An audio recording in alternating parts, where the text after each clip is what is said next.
Hey everyone, welcome back to our channel. If you're new here, please subscribe. I'd really love that. If you're returning, how are you today? I hope your day was as wonderful as mine. In today's video, there's something that we need to talk about, okay? And this has to do with a fleet return to Vladivostok, okay? And yeah, this is a continuation of what we've been talking about when it comes to Russia and the Ukraine, okay? And I know that I keep talking about this, but this is because this has more to do with us than anybody really truly realizes, okay? And if you keep asking yourself why, it's because of what is aimed at us. I'm going to repeat myself. It's because of what is aimed at us.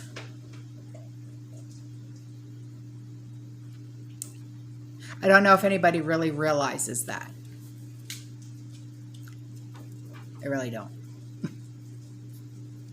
Anyway, there's some pictures that I'm going to put at the end of this video. Okay, there's two in particular. Okay. So you can see those. All right. Now these pictures are satellite imagery. Okay.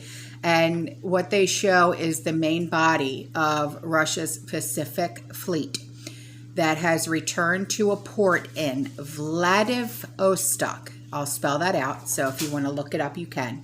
Vladivostok.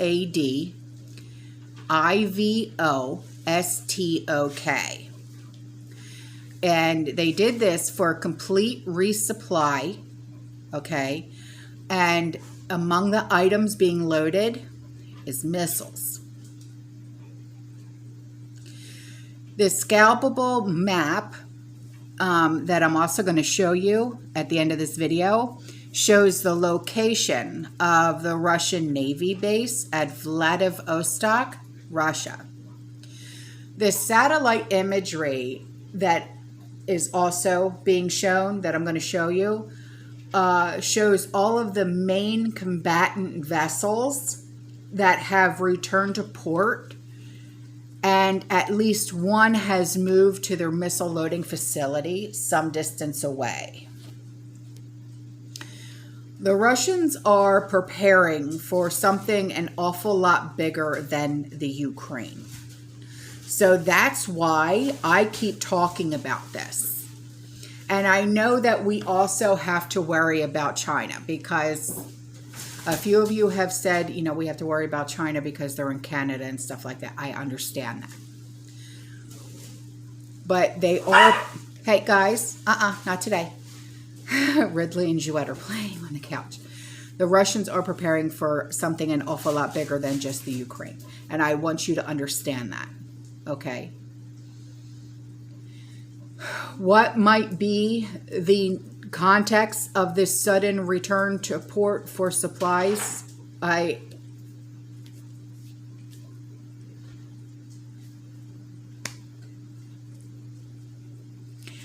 The context was clear from the moment Ukraine President Zelensky signed the decree of reintegrating Crimea into Ukraine World War, okay? And Russia isn't preparing to a war against Ukraine. It would be like the U.S. sending 1,000 plus troops, or 1,000, listen to me, 100,000 plus troops to prepare for a war against Gabon or Nepal. To think that Ukraine alone would ever go to war against Russia is the epitome of stupidity. But then again, think about who's in office.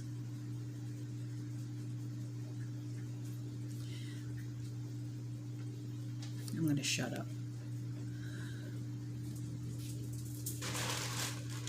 Now, clearly the neo-Marxists decided that Putin must go because there were two people standing in their way, right? Number 45 and Putin. With number 45, getting rid of him was easy. STOLE, the election, from a population that was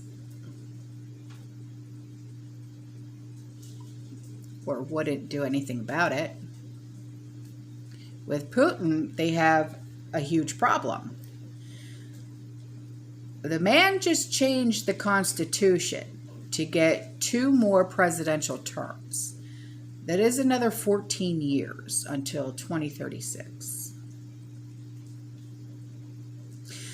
And it's not like the neo-Marxists can steal the elections in Russia. It's just not something that can be done. It's not possible.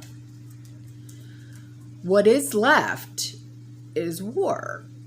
A war that neo-Marxists think it can be won. Push Russia to an economic meltdown and hope that there will be an orange revolution in Russia after the war.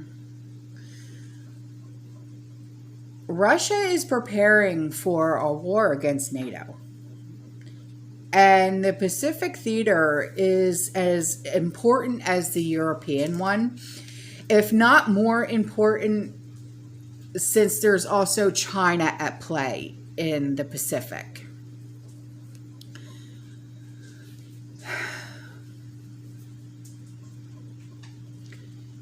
The pieces are almost in place here, and it's like a matter of like 10 to 20 days before this all starts. And it will quickly evolve on multiple fronts, from Baltic to Black Sea, Taiwan, Japan, Israel versus Iran, Pakistan, India. It will be affected by missile strikes in their main cities.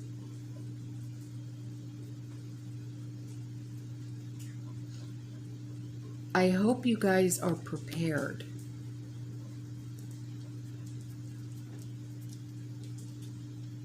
I know a lot of you, and I agree with you, have said you have to get right with God. And yeah, because if you aren't,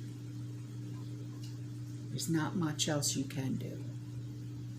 You can be as prepared as you think you can be. You can have as much food and as much water and as much as whatever else you think.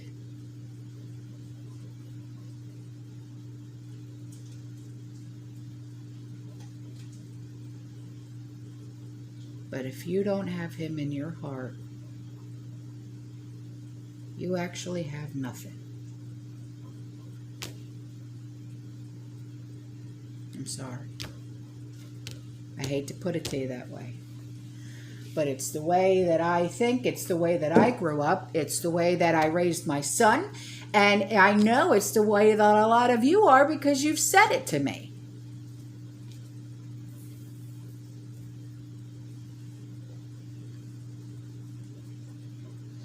Did you ever think in your lifetime you would see a WW3? No. You didn't. You didn't. And don't say that you did. My grandfather fought in World War II.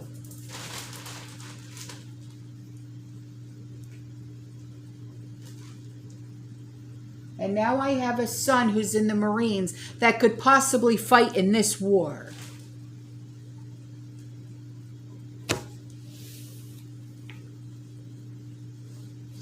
I don't want that to sink in, but you know what? It's my reality.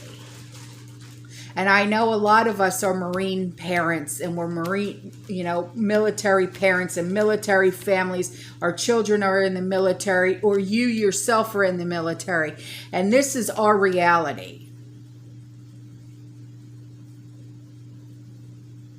I don't want my son to go and fight in a war. We have no business being over there. But yet, here we are. fighting for something that we have no business being in. Because why?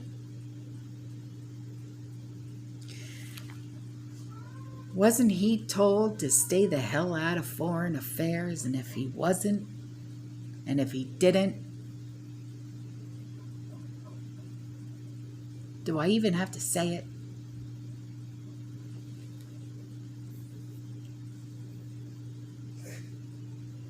I always say, stay calm, stay strong, keep prepping, fear less, stay positive. But how can I sit here and say those things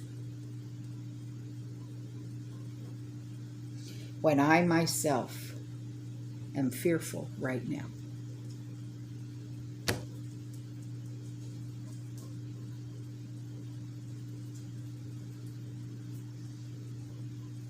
I am.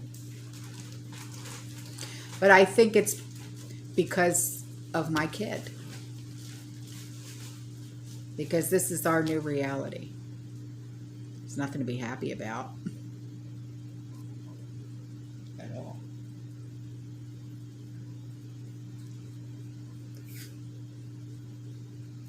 All right.